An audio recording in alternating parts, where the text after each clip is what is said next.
This is Jim, and Receiving this message. We are Ken Jennings and John Roderick. We speak to you from our present, which we can only assume is your distant past, the turbulent time that was the early 21st century. Fearing the great cataclysm that will surely befall our civilization, we began this monumental reference of strange and obscure human knowledge. These recordings represent our attempt to compile and preserve wonders and esoterica that would otherwise be lost. So whether you're listening from an advanced civilization or have just reinvented the technology to decrypt our transmissions, this is our legacy to you. This is our time capsule. This is the Omnibus.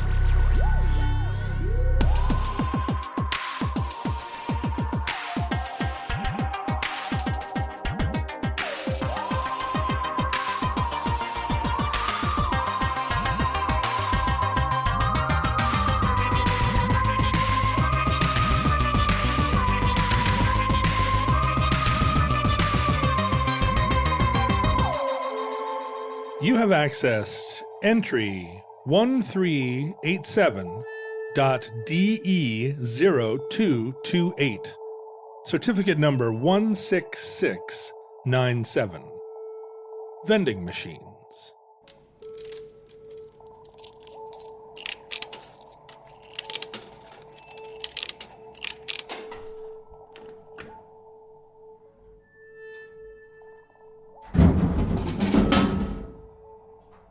I thought this bore explaining to our future listeners.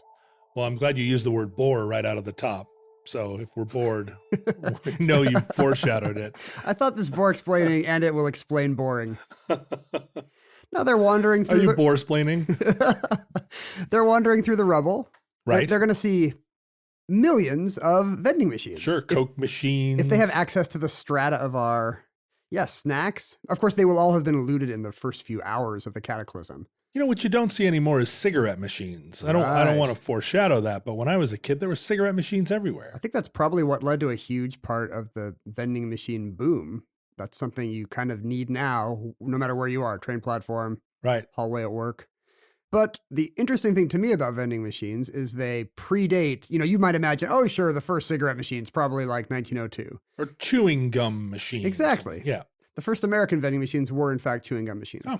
But that was not the first device ever invented where you would put a coin in a slot. That just goes And to get show your how item. old I am that I remember chewing gum machines. I just remember you running through the Bowery, pushing a hoop on a stick. I would pull my penny farthing bike over and get some licorice flavored gum. Well, my childhood is full of, the only vending machine of my childhood is a gum machine too, although it's a gumball machine. Oh, sure. And when you and I were kids, that is what you would probably get a penny from your mom at the supermarket. Yeah. And you would get to run up and put a penny in a machine that would just spit out a little gumball. Yeah, that was pretty exciting as a kid. How did that Get a penny? How did that exist? I mean, today they still have those gumball machines. They've made the gumballs bigger, but the gum is now, it's not a penny, it's 50 cents or something. Yeah, right. And what do you think inflation has been like? Let's say 1 cent in 1978. I actually had a gumball machine at a point when they were being decommissioned from everywhere. I found one just sort of, I don't even remember how. Somebody gave me an old gumball machine. I had it in my house for a long time. This is as an adult, As a grown-up, yeah. quasi-adult. And it was, I think it was configured to take nickels. How do you restock it?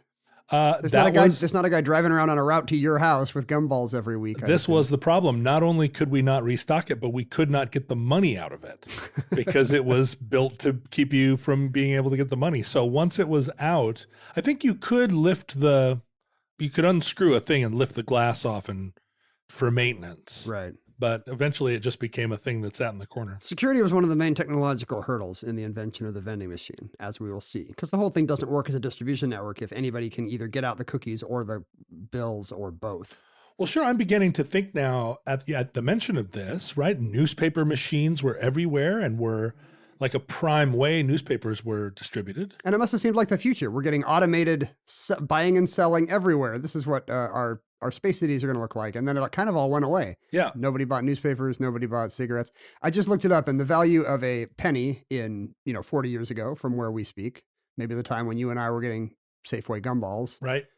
would have been only 4 cents in today's money. Oh, so it's a total ripoff to pay a quarter for a piece of gum. Yes, it should be a 4-penny machine now, but yeah. But no, that's not what happened. I guess at the level of a penny, I mean, that's what they realized. Unless it's a Bitcoin that increased 17,000%, for the most part, a penny is, it's already quadrupled in value, but it's still a penny. I really do regret spending all my Bitcoin on gumballs. Like, remember? I would have millions today, but I spent it all on 6 gumballs. Remember that time you spent 10,000 Bitcoin on 2 pizzas? It makes me wonder how that business model ever made sense. You know, they've got this machines they have to create and maintain and stock, and they're making 1 penny per purchase. Like, how did that business model ever make sense? I'm not 100% sure that the inflation there is, whether or not that is actually a sensible way of describing how much a penny was worth. I'm using the consumer price index, John. I have real numbers for you here. But I do feel like there were a lot of places where you could employ a penny, not just a gumball machine, but there were things for sale for a penny. And now it doesn't even make sense to, there's a whole movement to eliminate the penny entirely because it's just a useless denomination. Which totally makes sense, right? I would get rid of the penny. Well, yeah. Would you get rid of the penny? What I would get rid of is people that work at cash registers that give you 4 pennies in change. Places that don't have a take a penny, leave a penny jar should be shut down. Yeah, or places that price things at $4.99. It's just like, just stop doing it. I don't want to eliminate well, I guess at that point you eliminate the penny if everything is round numbers. Just round everything to the nearest 5, I guess. Didn't Canada do it? Or the EU? Somebody who's ahead of us, which would be any nation on earth, essentially. Or I guess devalue the currency so that pennies make sense again. Just take a 0 off of everything. Isn't that what like Zimbabwe or Argentina would do? Right. Or Turkey. I mean, the last time I went to Turkey, which admittedly was a while back, but the denominations of their currency were like 1 million, 10 million. This probably sounds insane to our listeners that we carry little pieces of metal around in our pocket if we're hungry or in need of gum. Well, particularly since all of the core metals in American currency have been replaced with zinc. Right. But the thing is, in the future, zinc will be the most widely prized metal because it's what they eat. And also they're going to see everybody making their, you know how we love gold because past civilizations made all these things out of gold. They're going to see us making all these coins out of zinc and think, zinc. That's what the before people loved. The only reason we use zinc, of course, is if you actually made a penny out of copper today, it would be worth like 6 cents or something. Or more than that almost. It would be in copper. In fact, I believe even with the 90% zinc or whatever, I believe a penny today is worth more in metal than it is in currency. Is that true? Well, it costs more to manufacture than a penny. It's like 1.6 cents. Yeah. Does that mean I can melt it down into 1.6 cents worth of zinc? Probably no, not. I don't think. I think the cost of manufacture is included. So to run penny making machines adds all this cost that isn't actually in the value of the metal. I know that to flatten a penny, so you get a picture of a jaguar or a penguin or something on it, that costs 51 cents. So that's very expensive. Yeah, you spend a lot of time at World's Fairs because you're a pretty wholesome guy. You're just going from fair to travel fair. the world. It seems like there's usually one in Montreal or Calgary, some Canadian city. Yep. Just love it. You're up there like, do you guys have funnel cake? Can I flatten some toonies? Yeah. That's my catchphrase. But I do feel like probably in the future, galvanization will be a very important part of how they construct their little metal shelters. Walk me through your thought process here. Pretend I know what galvanization is and explain what you're talking about, John. Galvanization is a process that employs zinc. It makes metal like harder, right? It makes metal more durable. Galvanizing is like it's a coating of zinc over the top of steel or iron, and it protects against rust.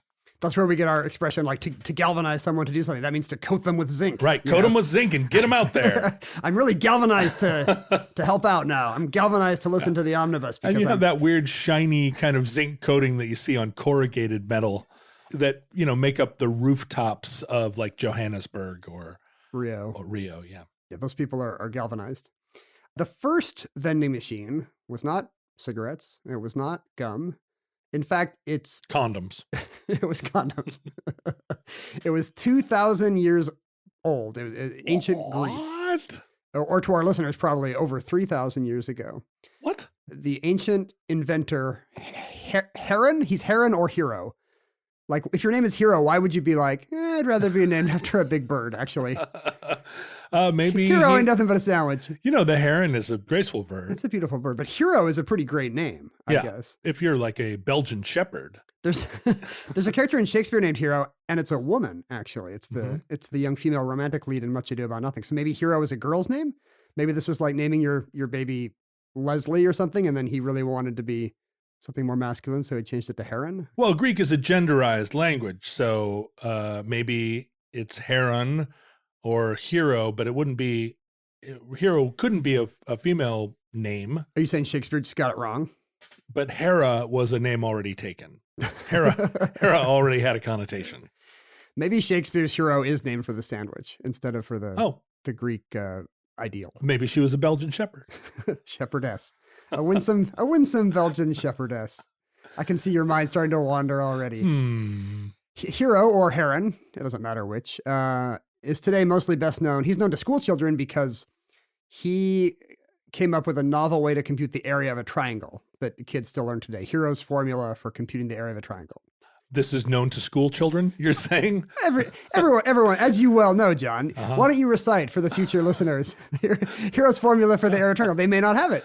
I'm going to have to go back to my third grade geometry textbook. It's just a way to do it where you don't have to know the height of the triangle. You can just use the perimeter. Sure. If you know the side lengths, you can get the semi-perimeter, and you can compute the area of a triangle. Sure, but I don't recall that being called Hero's theorem. So yeah, I remember the math. Maybe they called it Heron's formula where in Alaska. But in fact, he did much more than that. He could accurately be called the West's first physicist or engineer even, because he's one of the first Greek thinkers to take science out of the realm of the hypothetical, mathematical exercises and theory, and actually perform practical experiments and build practical physical inventions. Like he was a maker. Like, was he a Leonardo da Vinci kind of person where he was building helicopters? I feel like da Vinci was just drawing his and then being like, yeah, maybe a helicopter would work like this. Like, he's just basically he's a fantasy artist. He's a doodler. He's Frank Frazetta, He's drawing barbarian women on his Trapper Keeper. Did he ever build any of that stuff? I don't even know. A barbarian woman on like a dinosaur lizard with a saddle on its back. Exactly. Yeah. But I think there's pretty good evidence that Hero actually built his stuff, and it's all this crazy Rube Goldberg kind of stuff, the kind of thing that a crazy movie inventor would do so that when he wakes up, his bed slides him out of bed and into his shoes, and then the bacon's already frying, I had one of those when I was a kid. I had a whole apparatus. Wait, you actually built something in your room to... Yeah, so that I could lay in bed, and I had strings running up into eye hooks and running across the ceiling of my room and down. Wait, to the light switch? My son did that. To the light switch, and, at the time, in order to turn the television on, you had to actually pull the knob out, click. And I had it arranged so that it went around a pulley and turned on my TV. Because that particular summer, which would have been the summer between 7th and 8th grade, I was a latchkey kid, right? So I could stay home alone, but I was too old for a summer program, but too young for a job. So daytime TV, baby. Too old for a babysitter. So I would, I'd watch like Alice and One Day at a Time.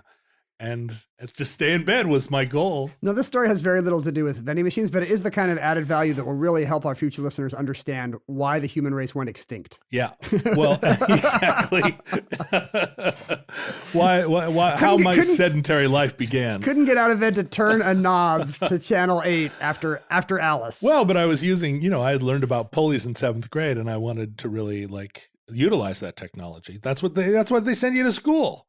Hero also loved pulleys. One of his most famous, or one of his most ahead of its time inventions, was an early robot that ran only on gravity. It was a pretty minimal robot, but what it was just essentially a cart. It was an axle with string wound around the axle, going back and forth from the left wheel to the right wheel, and various pegs on the axle that the string would wind around. And the string would be attached at the top to a pulley and a weight.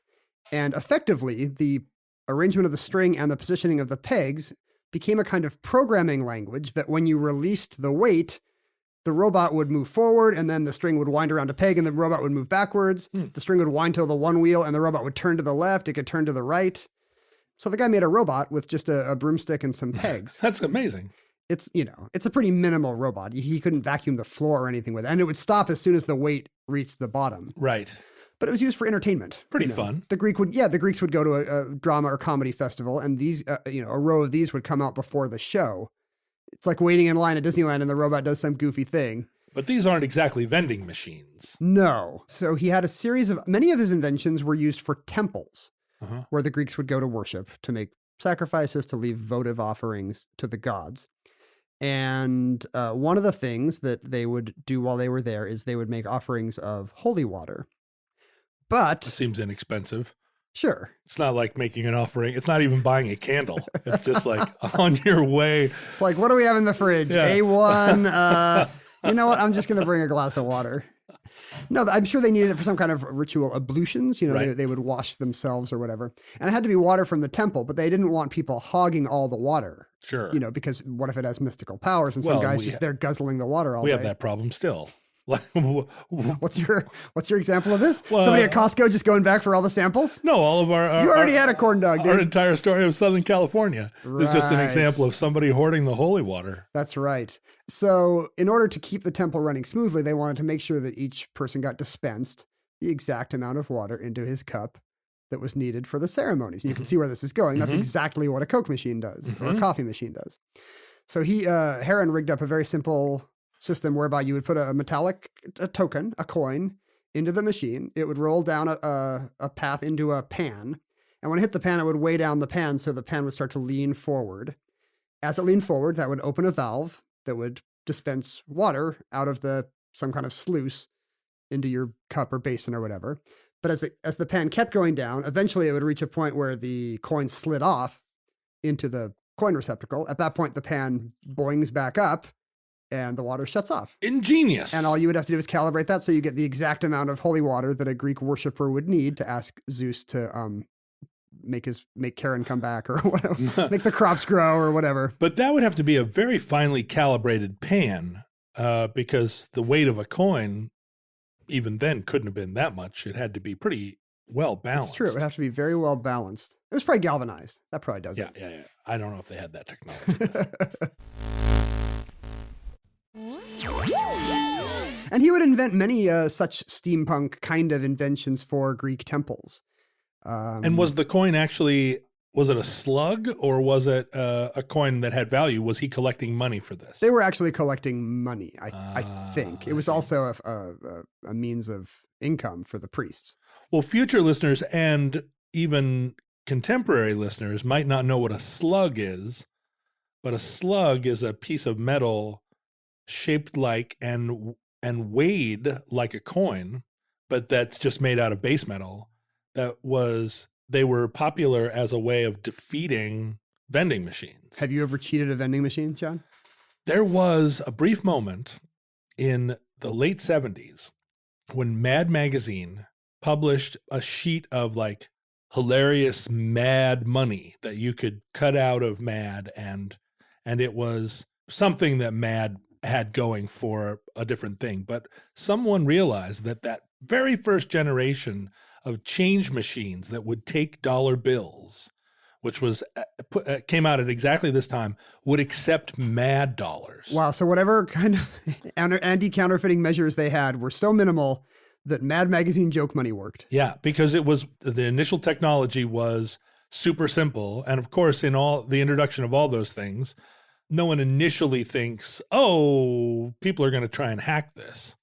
And so I did use one single Mad dollar in a vending machine. I got 4 quarters for it. And I felt like the master criminal. When you think about like what did Mad Magazine cost back then, though? I mean, if it cost more than $1 to buy the magazine. It didn't. I think Mad was probably 75 cents at the time. But still, it was the principle of it. When I was a kid, we lived for many years in South Korea. And the Korean currency is the won. And it was one of these ones where they have more zeros than we do. Mm-hmm. I mean, when I first moved there, they had a 1 won coin, which was worth 1/7 of a penny. And it was made of aluminum. You could actually blow it across a tabletop. It was so light. East Germany also had aluminum coins. And I assume that's for the same reason we use zinc. It's super cheap.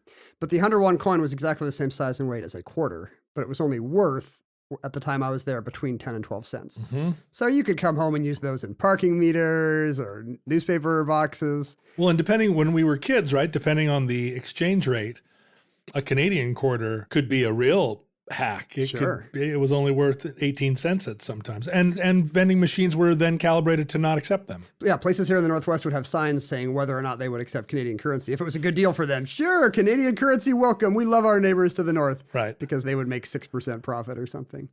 Slug detection is interesting because it's very sophisticated today. It's not just it has to measure the weight, of course. That's how early vending machines worked. It would just be a pan that would measure the weight. And if your thing weighed as much as a quarter, you were good. Right. But today it can see sizes, Uh-huh. so it can see very fine differences in size. And there's Width. width, and there's electromagnets in it. So it can tell the magnetism of what you've put in there Oh, how interesting. and whether or not it matches the alloy that it's expecting. So it's much harder to cheat than it used to be. There was a brief time when you could salt vending machines. Do you remember this? You would pour salt water into the bill slot and it would short circuit the inside and it would just, every can of Coke would immediately come down the chute. There have been so many ways to defeat vending machines. There was a Coke machine in the late 80s that if you tipped it the right way, a can of Coke would come out.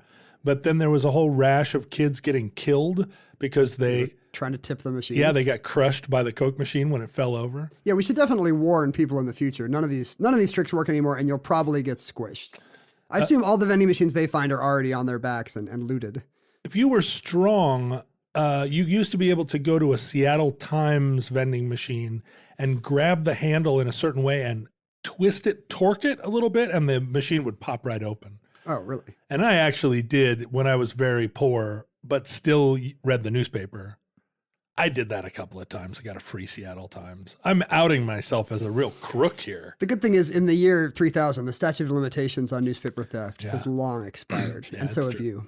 It's not like I was stealing cold medicine. I was stealing a newspaper. I feel like with newspapers, am I wrong that the box would open and they would just trust that nobody wants more than one newspaper? Yeah, right. You could take all the newspapers if you wanted. It's just like, it's the same junior jumble in all of them. So why would you? In all the years, I was in the newspaper selling business for a while, and I have never seen someone open a newspaper box and take more than one paper, or even hold it open for the next guy. Yeah, that's what I would do. I would loiter near the box and be like, "Hey, buddy, anybody want a paper? Getting a paper? I'll sell it to you for 15 cents." Well, the funny thing is, Heron's, elaborate Rube Goldberg kind of vending machine went away over the years. His writings were lost for centuries. Like so many things in the burning of the Library of Alexandria. Sure. He was from Alexandria. That was his local library. That's where he would go to read Highlights for Children magazine as a young lad, probably. There you go. That's what happened. But for hundreds of years, we could have been living in this steampunk utopia where all of Heron's inventions,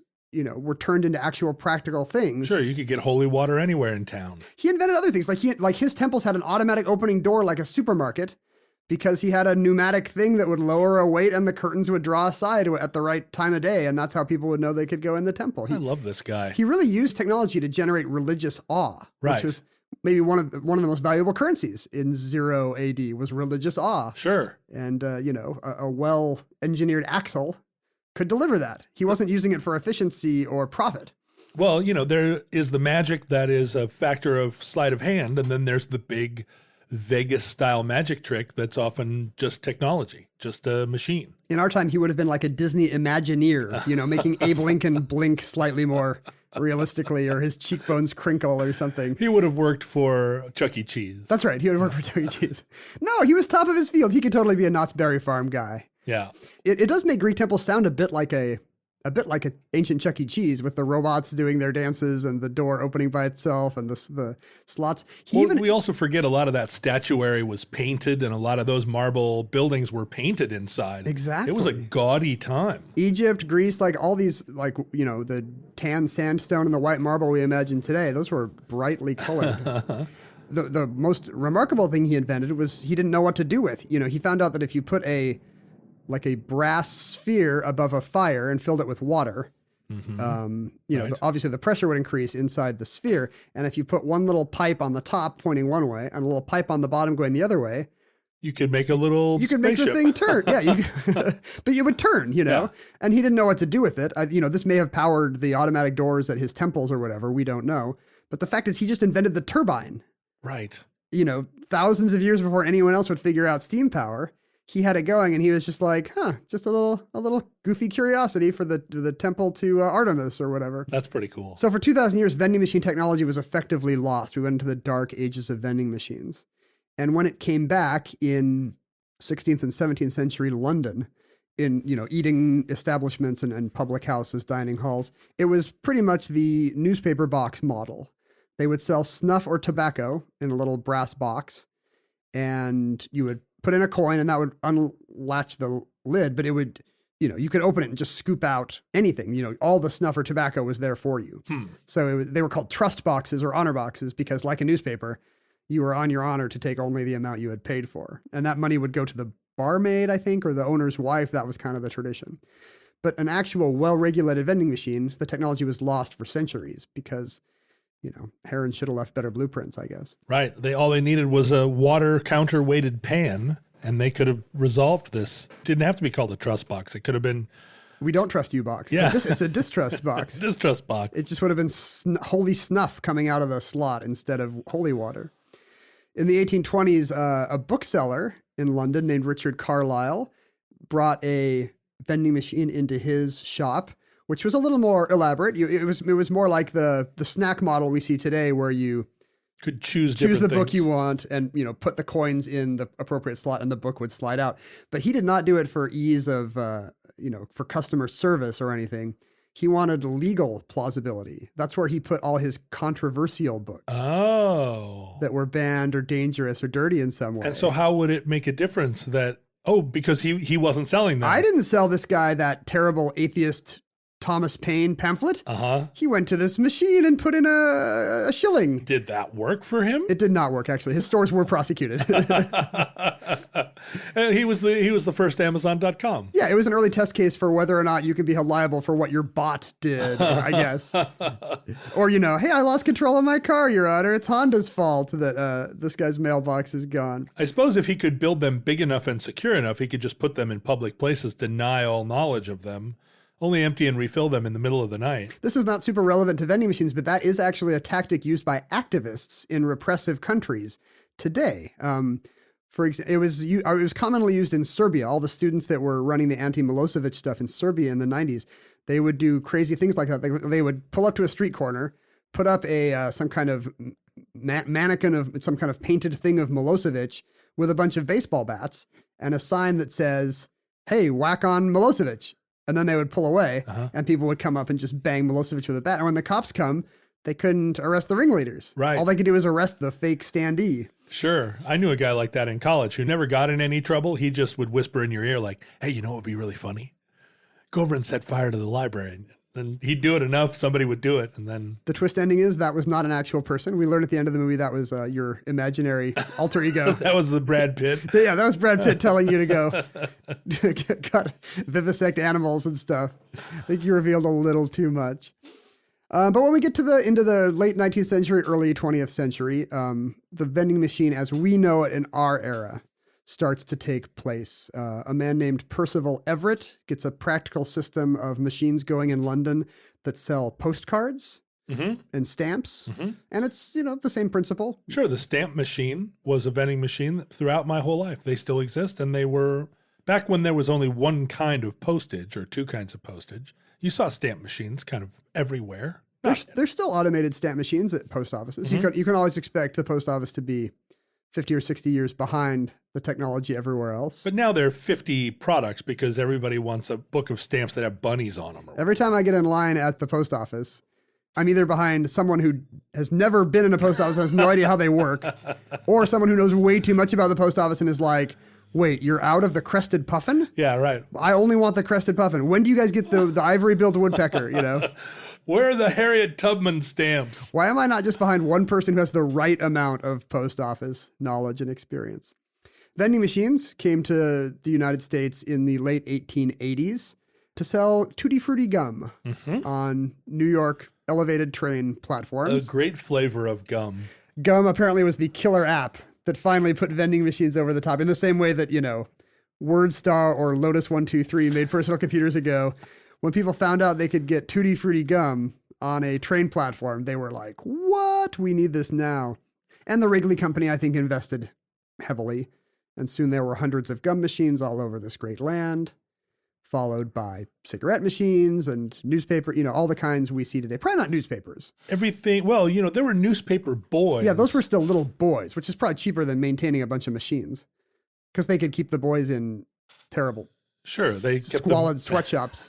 they fed them little gruel, and when they wanted some more, please, they were not given more. I haven't seen the movie Newsies, but I assume they're just feeding the Newsies grubs. Yeah. And dog food and horse meat and whatnot. It was just like the Little Rascals. I think it was really fun. They were making go-karts out of barrels, and they had a little dog named Spot. We do romanticize child labor a lot, huh? Back in the early days, child labor seemed like a lot more fun than sitting around listening to some school marm. This guy's saying extra, extra. It's adorable. I don't think that's a word, but 1902 saw vending machines taken to a whole nother level in America. The first automat was opened by the Horn and Hardart Company in Philadelphia. Have you ever been to an automat, John Roderick? I have been to an automat. Wow. There were automats in Union Square in New York City until... Guess what year the last automat closed? This is a very surprising... if the first vending machine being in 2008, 2,000 years ago blows your mind, when would you think the last automat closed? Boy, I think it was 2002. You're very close, yeah. It was in the 90s. Was it really? Up until 1991, there was one automat hanging on at 42nd and 3rd in Manhattan. 42nd and 3rd, yeah, right. I mean, that's basically Times Square. It's a Gap Kids now, which is very sad. But I definitely got you could get all kinds of sandwiches and egg salad and whatnot out of that vending machine. Explain an automat to the future, John. What distinguished the automat from other dining experiences? So it was a wall of little doors, and you could walk along and look in the glass and see kind of what was in there. Each one had a different kind of sandwich kind of on a plate, right? A piece of pie, some spaghetti even on a little blue plate. And you'd go and feed some money into the machine and open the door and get your egg salad sandwich. And then it was a cafeteria. And you could watch on the other side. It was basically like a post office. The boxes were open on the other side. And it was a restaurant. People were cooking the food, putting it on plates. And then just as little slots got empty, they would go fill it up again with food. Kind of like an automated sushi. You still see the sushi restaurants where the sushi comes along on a little boat. This is still the model in Japan where you go into it's funny, you go into a ramen place or whatever, and there's a machine at the door where you tell it, yeah, I want the egg, I want extra pork belly, or, I don't want the garlic stuff or whatever.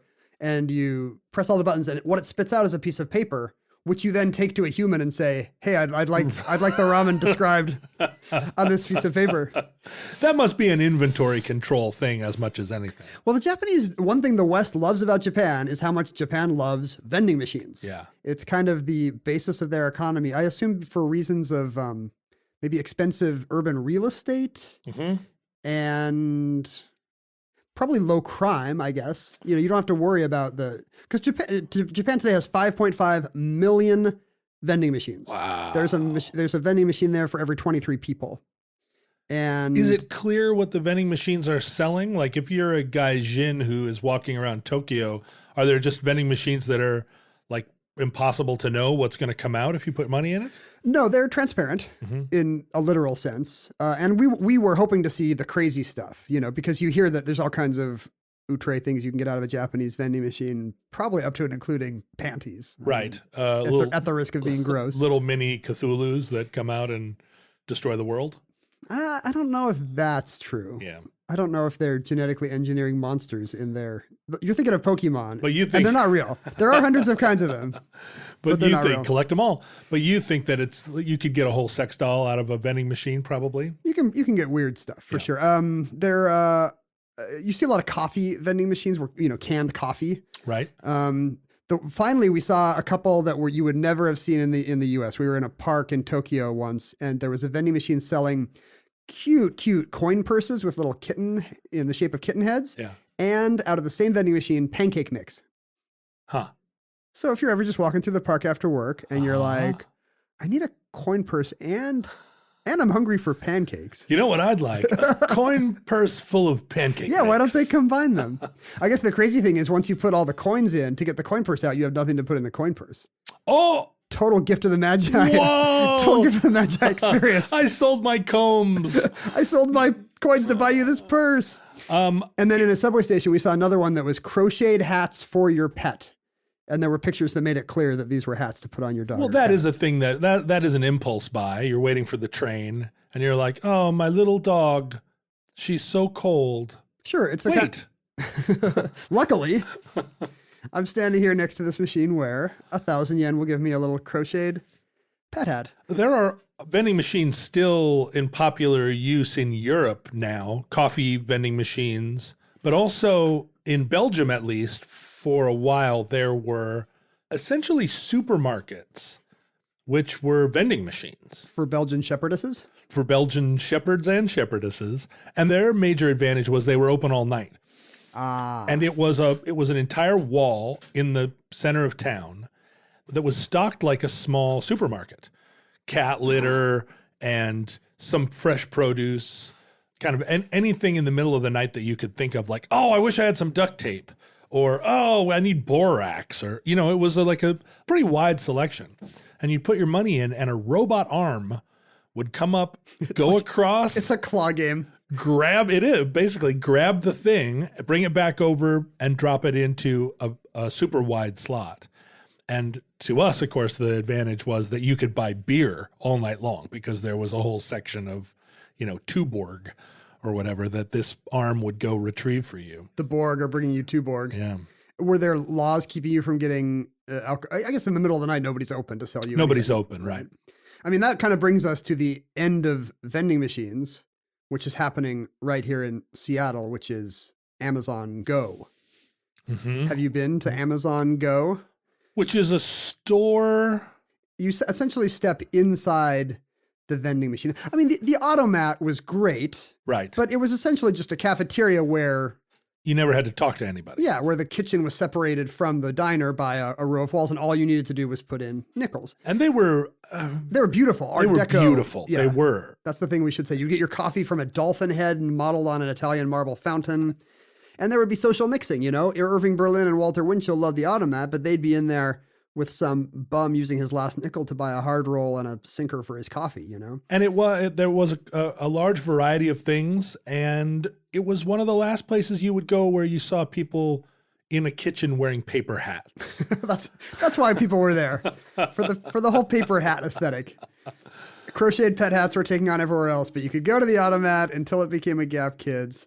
I love it. I never got to go. I love the idea that, it looks like a morgue or something, but every drawer, instead of having dead bodies, has a chicken pot pie or a Jell-O salad Piece or of chocolate cake. delicious. I mean, everything's got to taste better when it comes out of a little glass shelf. Well, in my opinion. And you can sit there and because it's individual portions, you just accumulate, like, I'm going to go back for another, like, it was kind of, it made gluttony socially acceptable. And for decades, it was all nickel based. You would go in, turn your money into nickels. There'd be somebody at the door wearing these special rubber gloves that stuck to nickels that would give you, the number of nickels you wanted. And then it was Christmas, man. You just went shopping. But in Seattle, we have possibly the end of vending machines. The first Amazon Go. Where you literally step inside the vending machine. Mm-hmm. You are the coin. There's a slot at the door where you scan the app on your phone. Uh-huh. And at that point, there are hundreds of cameras in the ceiling that are very good at tracking you. They say they don't use facial recognition. Sure they don't. But they don't really have to. Like, as long as it's a shell game. As long as they never lose you from the second you scan, right, they don't have to re-find which shell you're under. So they're just looking to see what you take? Yeah, and they're very good at telling when an object has been removed from a shelf. So hundreds of casino cameras in the ceiling are following every person around, and it's very crowded. It just opened a couple weeks ago, and I went in out of curiosity. Dozens of people milling around, and I tried to confuse it by taking things out and putting them back. You can't confuse it. It's kind of like what you describe in Belgium, where it's, a kind of a convenience store set of products. Mm-hmm. There is a beer and wine section where the only human is, because somebody's got to check IDs. Oh, sure. Except for that, you're just pulling out sandwiches, ready-made entrees, simple kitchen staples, corn syrup, a thing of pancake mix, whatever. And there's some, it's not where they're just like, everybody likes egg salad, we're going to put 15 egg salads here. I guess there was, even for automats, there would have been probably a like a growing algorithm of how many of these do we, every time we put like octopus salad out there, it doesn't sell, but we're running through pot pies like they're going out of style. They kept this thing open for a year just for employees, and I assume a lot of it was data collection. So they would know at the beginning of every day, how many shrimp Donbury bowls do we need? Right. And on a Friday, how many of these 2-person rotisserie chicken dinners do we need? But they can't know. How would they discover all the things that they could sell that they don't think about? Like how would you ever know that if you put donut holes up there that you'd sell 1 million of them if you didn't try? Shelf space is definitely at a premium in there. So I assume one of the things they did in the year when it was just Amazon nerds going in and out is they would swap stuff in and out and make sure they had the most efficient use of all their shelving. But, but it could be guitar strings or something weird that you wouldn't think of that you'd be making a mint on. There is not a lot of non-food. I can't remember what kinds of non-food I even saw. Like, did they even have like toothpaste and toothbrush drugstore kind of stuff? I almost think no. 38 caliber bullets. Right. You could buy a flamethrower there. And of course, we're speaking to people for whom Amazon ended the economy and world civilization. Right. So this is like talking about Cyberdyne Systems or whoever making the first Terminator. Sure. But yeah, I was there in week 1 and it was pretty great.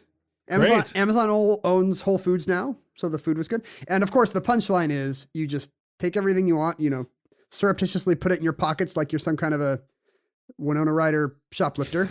It's a very funny reference in our time. And when I say our time, I mean 11, 12 years ago. Yeah, 12 years ago. Or put it in a shopping basket, and then you just walk out the door. Wow, what freedom. Isn't that great? It's sort of you might have in the past. It's the most mundane like social change. It's just Skynet becoming self-aware. In the past, you would have had to spend 40 seconds handing a credit card to someone and saying, "Have a good one." Right. What an indignity. Well, and eventually I think Amazon's goal is that you not even have to scan your phone, that it just know where you are. It's going to know that you walked in the door because it's constantly monitoring your location. The thing in your brain says, "Hey, Ken, remember, don't get donut holes today." Hey, Ken, you're out of guitar strings. You've only had 8,000 steps today. You might want to put the Hostess fruit pie back. Well, but it does become a question of access. Because an automat, as you said, was very democratic. Anybody could walk in. Anybody with a nickel. But you can't go into an Amazon Go unless you not only have a smartphone that has the app, but also presumably that you have good credit. If you're in arrears and Amazon no longer accepts your credit card, you're SOL in terms of getting any fresh produce. Our listeners know this, but it's funny how many things in our time that we think of as utopian advances are really only utopian if you're winning the class game. Right. For everybody else, they're dystopian.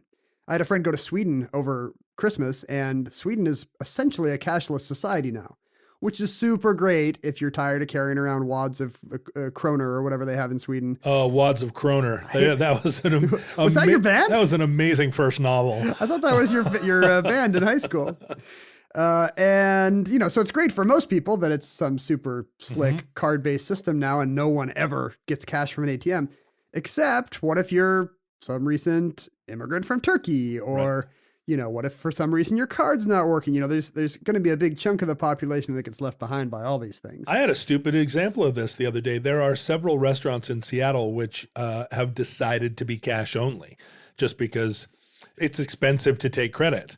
Because you're charged by banks. Also, they're not paying taxes. It's all a huge scam. So like the pho restaurants, there are quite a few of them that don't take credit. And Mike's Chili is a cash only business. Love Mike's Chili. But I changed banks and I didn't get a ATM card. I just got a credit card.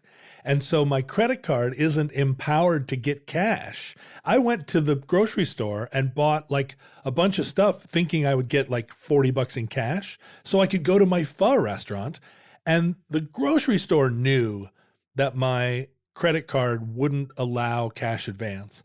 And so I've been wandering around for 3 weeks now with no cash, and I don't even know how to get cash. I would have to go into a Wells Fargo during business hours And I don't even know if they would let me do it. Thank you for recapping this super boring Black Mirror episode in which everything's going okay for one man and then suddenly he can't get chili. I can't get pho. What am I? Where's my chili? That's a basic staple of Northwest cuisine. Well, let's apologize to the future because, the human race showed such potential. Yeah. This guy just wanted to generate religious awe with his cool Swiss Family Robinson, Rube Goldberg setups. And instead we turned it into a terrible nightmare system where we're all cogs in a machine that leave the poor behind. Well, yeah, we keep talking about how self-driving cars are going to revolutionize transportation, but not if you have bad credit. If you have bad credit, you're walking. It's good for bad drivers, bad for bad credit. And that concludes vending machines. Entry 1387.DE0228. Certificate number 16697 in the omnibus. Futurelings, in the unlikely event that social media still exists in your era, and you have good enough credit to access it, but our tweets are archived at Omnibus Project. And our individual handles were at Ken Jennings and at John Roderick. Please follow us because we're hilarious. And also, follower count is basically the new form of credit. That is our currency. Yeah, we won't be able to get prime rib if we don't have over 20,000 followers. John needs chili. Please follow him. I also had an Instagram account under the same name where I post selfies. I post too many selfies for a man my age. And we're on Facebook and Instagram as well. That's right, Facebook and Instagram. We are omnipresent. Omnipresent Omnibus. Don't look for omnipresent, look for Omnibus Project. You will find it easily because we're so omnipresent. Omnibus Project. Our address for email was omnibusproject@howstuffworks.com. Listeners, we speak to you from the distant past. We are in the rubble of your vending machines, possibly crushed under one if things go badly when the meteor hits. We have no idea how long we're going to survive. We hope and pray that there will be no catastrophe, that we will all live long and happy lives. But that seems increasingly unlikely. And if the worst comes soon, this recording, like every recording you hear from us, may be our final word to you. Wouldn't that be anticlimactic if our final word was vending machines? It should have been Zyder Z. At least then it would be alphabetical. Stop listening at Zyder Z. That's a much better ending. Yeah, although I've already started getting tweets from people in the Netherlands saying whenever we try to pronounce something in Dutch, we get it really wrong. But that's an extremely Nederlander thing to send somebody a message about. Is that why you've switched to Belgium? Is that why you've got all the Belgian content now? You think that's a little safer? Well, because in Belgium, you can at least half the time speak French. If Providence allows, and if you're not offended by our Dutch mispronunciations, John and I hope to be back with you soon for another entry in the Omnibus.